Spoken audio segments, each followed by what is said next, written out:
कहतड़ी कि ए राजा जी खाली फोन क के हमरा के रोआवतनी और छठ बीत गईल और होलियो बीत गईल अभी तक कैनी ना। कैसे कहतड़ी कोई के बहाना राजा आवेलो ना घरावा हो।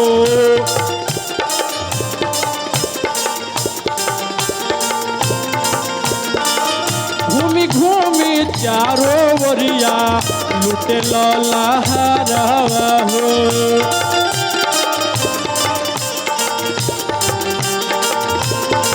कोई के बहाना राजा आवेलो ना घरावा हो।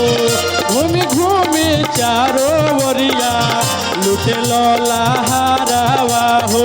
कैसे कहतड़ी हमरो जवनिया काहे डालेलो कहर में कौन सुखवा पावेलो ये राजा जी कि कौन सुखवा पावेलो ये राजा जी।